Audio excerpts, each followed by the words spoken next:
Hey guys, back in the garage working on the green Camaro. I hope you guys had an awesome weekend. Well, I got a bunch of names that you guys sent in. Here are some of the names. You got Oscar, Frankenstein, Green Machine, Green Apple, Pieces, Zebra, Jade, Patches, Caesar Salad, Shamrock, Greenie, Green Giant, Lima Bean, Green Hornet, Pistachio, Kermit, Hulk, Green Grasshopper. I'm not going to say Scraps is my favorite. I'm not going to say that. I'm not going to say it's probably a really good name for this car. I'm not going to say that. And I'm not going to say that the other ones aren't a good name for this car. But I'm kind of leaning a little bit, I don't know if you noticed, towards Scrap. But to be honest with you, to me it doesn't really matter. It's going to be something that you're going to want to hear me say every day hopefully when you watch this, it's going to be something that you're going to want to hear. I'm going to tell you my reason for Scraps, okay? I'm not a big Marvel guy or anything like that. But if you remember, Iron Man, he built that in a cave out of scraps. So I was thinking, well, here's kind of a cave. And here's scraps. That's why I thought of the name Scraps. I don't know why it just popped in my head. I guess it was one scene when he said he built it in a cave out of scraps. It just stuck with me. And I just thought it was a decent name. But I'm not saying Scraps is the name. All right? I'm not pushing you guys towards the name of Scraps. I'm really not. I'm not saying it's going to be a great name for it. Something that you're going to want to hear me say when you watch it, So I figured you guys have a chance to kind of pick the name for this car. And I'm not saying it's Scraps, okay? Right there.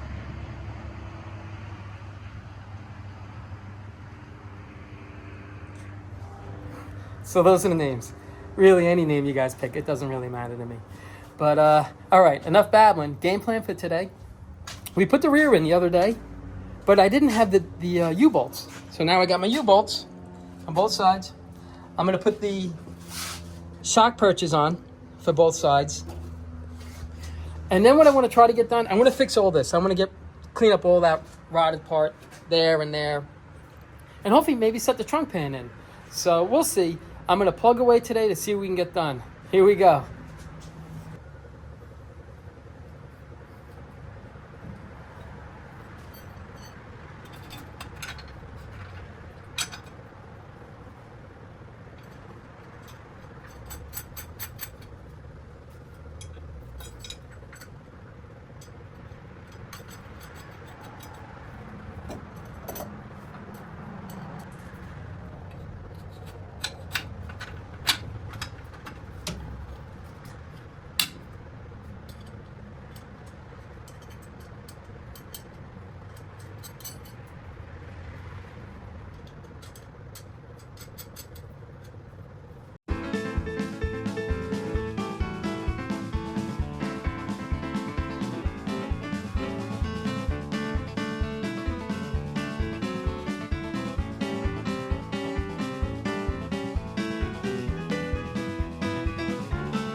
I just want to stop and show you something.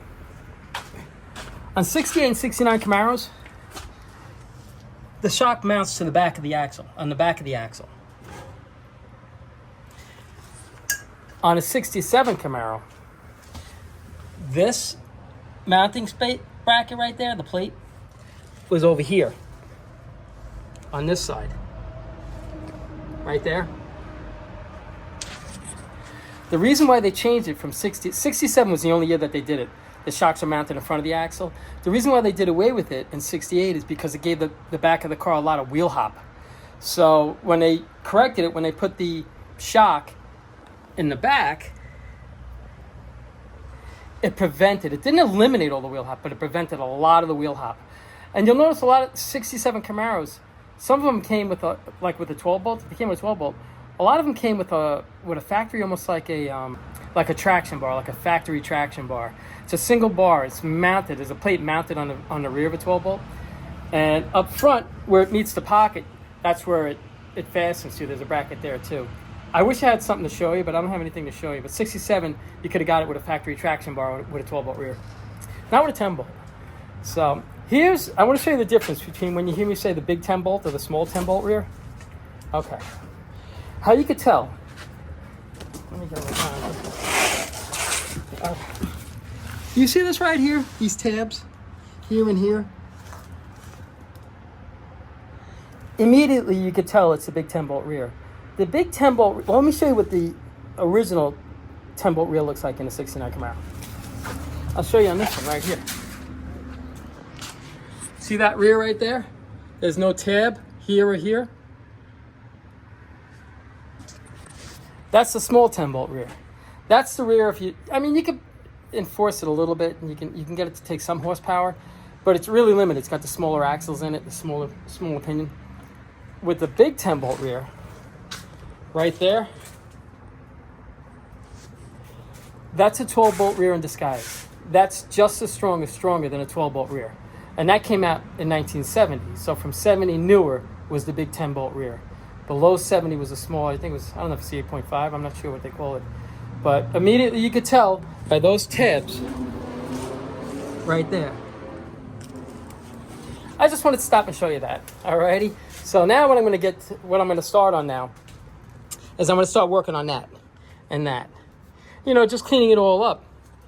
Because I don't want to put the trunk pan in until that's done. So once I get that done, then I can put the trunk pan in and we can start moving along on this. I'm going to start from the back of this car, work my way forward. But here's something else that I noticed too. Because I want to make sure, I want to change all the body bushings on this car and everything. So while I was looking under the car, I noticed this right there. That body bolt's not doing anything. But it's nice because that didn't rot away. So what I did was, and if anybody knows trying to get those out, I hit it with this right here, PB Blaster, right there. That stuff works great. That's a really good, that'll give you probably one of your best chances to get a bolt out without it snapping or just seizing in there. That stuff works it's worked really well for me. So, but all right, now let me get started on this. Here we go.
All right, I just want to show you what I was doing in there, okay? All right. I welded this plate on right there. I hit it with pour 15. What happens is the new trunk plate is going to come across and land on top of this. Then I'll weld it all together. I'll do the same on this side too. So what I was doing over here, there was a little hole right around there that I didn't like. It was like the size of a quarter. So what I done was I cleaned it up. I hit it with pour 15. I wire welded. I hit it with pour 15. Then I welded a new plate over it. You could barely tell. Right there. And then I hit this whole thing. I cleaned it up and I hit it all with pour 15. I did the same on this side too. This is actually, I got to tell you, it's in pretty good shape. You know, I had to fix something down over there, and I'll show you when I go underneath there, because I still have to tack weld the bottom of the floors. You know, what I normally do is I usually stitch weld all the way around. I'll spot weld everything, then I'll come around and I'll stitch weld everything. Every other weld I'll weld to each other. But I put so many spot welds on that. What I'm going to do is underneath here, I could see where I spot welded up top.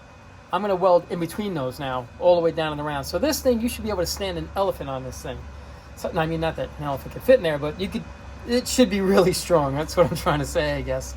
So I just wanted to stop, show you where we are. Now I'm going to keep moving along to see how far I can go, because it's not going to be a long day. I had a lot of running around to do earlier today. Oh, I got something else here I want to show you. That's what something else I got. All right. I got these wheels right here. These were originally on the back of the car. The gentleman I bought them from, a really nice guy, his name was Kevin. I went to bring the wheels back to Kevin, and I take him out of the truck. I roll him up to him. He's standing right there. And he looks down at me. He's like, you know, Al, I got the other two wheels that match those two back wheels. He's like, if you want, you know, I'll sell them. I'm like, okay, let me see the other front wheels. So here are the fronts, and here are the backs. So I'm thinking about throwing those on here. But we'll see. I'll throw these on. This is going to have the poverty hubcap right there. I was going to paint these the same color as the car and weather those as well. So we'll see. I'm going to still do it. I'll roll the car out. We'll see what looks nicer on the car. You guys let me know, because it doesn't matter to me either way. Because if I don't use these, I'll put them on that car right there. So there's always a use for something. So I just wanted to stop and show you that. And now let's just keep moving along, see what we can get done today. Here we go.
All right, guys, it's the end of the day. Didn't get much done today. It was a short day because I had a lot of running around to do today. But I just wanted to, like I always try to keep you posted on what's going on. Tomorrow's going to be a long day. I'm dedicating the entire day tomorrow to get as much work done on this car as I can. So these are the things that I needed to get done, though, before I could put the trunk pan in. I needed to fix the shock tower over there. I needed to fix the shock tower there. There was a small hole right there in the frame rail that I wanted to fix. So I took care of that. It's all port 15. It's all cleaned up really nice. So now remember, you know, the new trunk pan, when it comes across, it comes all the way across there. It's going to cover 90% of that. And then I'll still weld it up again, and I'll grind it down more, and then I'll touch it up, and I'll hit it with some trunk paint. It should look pretty nice. So got that done. Got the rear end with the new U-bolts. Had to get the U-bolts today. And that's pretty much it. Oh, and what else did I do? Oh, you know something? Hold on one second. Let me see if I could break that bolt loose, all right? Give me 1 minute. I'll be right back. All right, I'm back. So I tried taking that bolt off, and it's just spinning inside. The nut is spinning on the inside. Let me show you what I'm going to have to do. Thank goodness the motor's not in this car. Let me show you what I'm going to have to do. Give me 1 minute.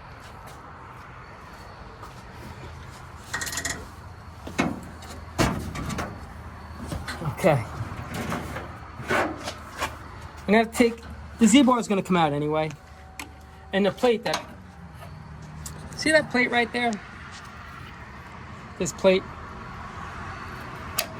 That's going to have to come out. And down in there, you can't see it. It's so hard to see. Let's see if I can get the light in there. In here, that's where the nut is. So I'm going to have to take this out, break the casing for the nut, cut the bolt, pull it out, set a new bolt in on the top so I can run in a new bolt for it. But it needs it, so it's got to have it. But that's going to give us a lot of fun tomorrow. All right, hold on, let me get out of here. All right, I'm out of there. Thank goodness the motor's not in there, because you need that bolt in there. So I'll get it from the top, I'll cut it. I'll cut the bolt from the bottom. Then from the top, I'll break the casing open that's holding. It's like a square nut. I'll break the casing open, pull the bolt out that way. That case is just there to hold the nut for you so it doesn't spin. So I'll try to get it back down there. And then I'll try to put the new body bushing in there. Hopefully we can get that done tomorrow. I plan on getting the trunk pan in tomorrow, the gas tank braces, things like that. I'll probably end up pulling the quarter. Well, I can't say I'm going to pull the quarters off. What I got to do is I got to fight with that body bushing over there. Luckily, the other body bushing came right out. So we only have to fight with one, so it's not too bad. So we'll take care of that tomorrow. Like I say, it wasn't a long day today. I had a lot of running around to do. But I always try to keep you posted on what's going on with the Camaro. You guys got to give me a name, you know. I'm not going to say Scraps. I'm not going to say that's my favorite. But it's got to be something that you guys don't mind hearing me say every day until the car is finished. All right? So kick it around. Shoot me a message. Let me know. You know, you guys name it because you... You know, you guys, you're going to hear the name, so it might as well be a name that you enjoy hearing, I guess. But that's pretty much it. It's the end of the day. As always, thank you very much for watching, and you guys take care of yourselves.